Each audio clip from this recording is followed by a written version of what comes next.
Commençons donc par examiner la préparation de la fabrication. Nous voici dans Magix 25. Les paramètres de notre plateforme ont déjà été définis.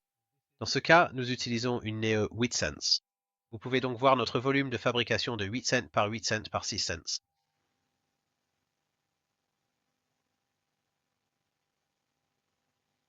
Pour les besoins de cette démonstration, nous allons charger un projet qui a déjà été commencé.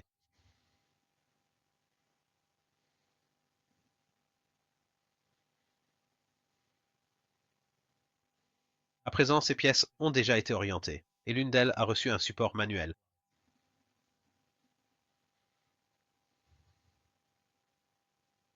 Ajoutons donc quelques fichiers STL supplémentaires et terminons le remplissage de cette fabrication.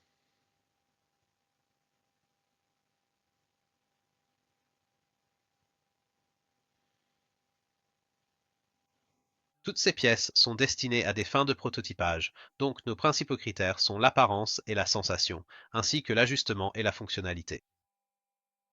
L'élément clé à prendre en compte est la façon dont nos supports vont interagir avec nos pièces. Vont-ils laisser des marques ou des points sur des surfaces cosmétiques importantes? Orientons donc les pièces pour nous assurer que ce ne soit pas le cas.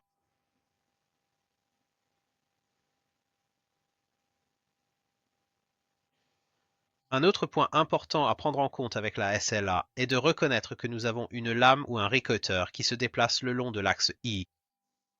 Il est donc recommandé de ne pas placer de pièces ou de géométrie à plat contre cette lame.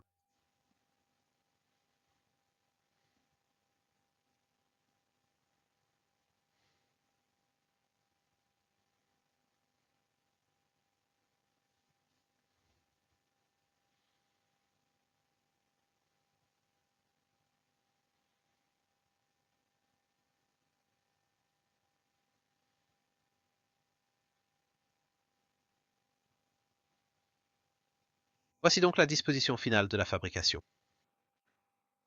Vous remarquerez également que les pièces ont été placées par ordre de hauteur. Cela permet de tirer parti du recoating intelligent sur les systèmes Neo. Au fur et à mesure que ces petites pièces sont terminées, la lame parcourra en fait une distance plus courte. Cela va réduire notre temps de couche et accélérer la fabrication.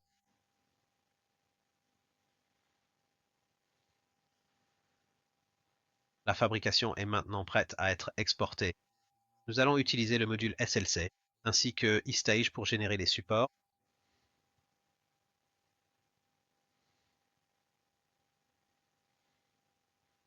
Tous les paramètres ont déjà été définis.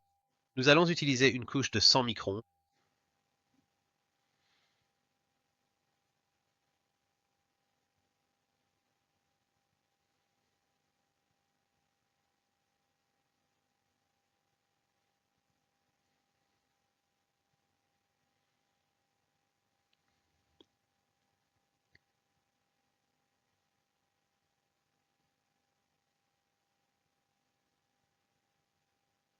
Voici donc nos pièces avec les supports. Comme vous pouvez le voir, nous avons réussi à faire en sorte qu'il n'y ait pas de support sur les faces esthétiques de ces pièces.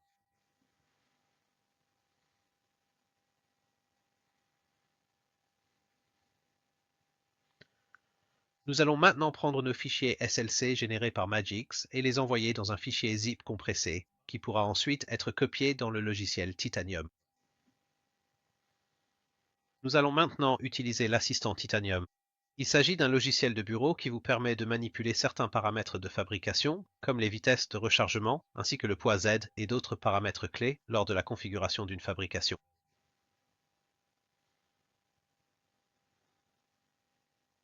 Voici donc le système Titanium. Voici notre fabrication sur laquelle nous venons de travailler. Nous allons choisir la machine cible à laquelle nous souhaitons envoyer cela. Dans ce cas, il s'agira d'une Neo 800 fonctionnant avec Watershed.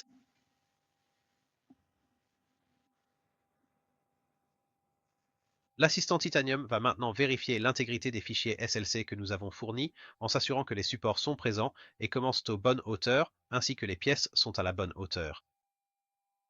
Vous pouvez voir que nous pouvons en fait naviguer à travers les fichiers de découpe et vérifier que nos supports et nos pièces sont bien à leur place. Ceci est également une bonne représentation de la façon dont j'ai organisé la construction selon l'ordre de hauteur.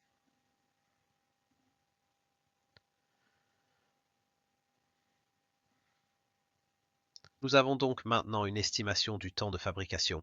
Vous pouvez voir qu'actuellement il s'agit d'une construction d'un jour et 22 heures.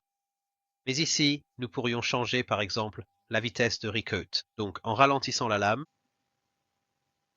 et nous pouvons voir comment cela affecte le temps de fabrication.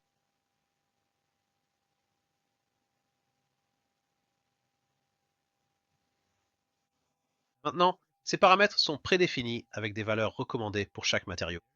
Mais vous avez la liberté de les modifier.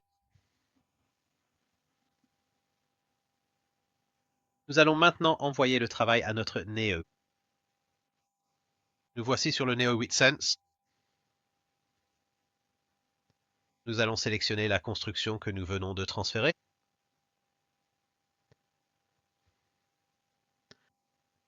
Vous pouvez voir que tous nos réglages ont été copiés et à nouveau. Le logiciel NEO va en fait vérifier à nouveau les fichiers pour s'assurer qu'il n'y a rien d'inapproprié ou de support présent.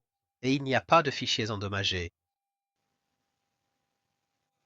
Encore une fois, si vous souhaitez modifier l'un de vos paramètres, vous le pouvez toujours. Une fois que vous êtes satisfait, il vous suffit de cliquer sur Démarrer.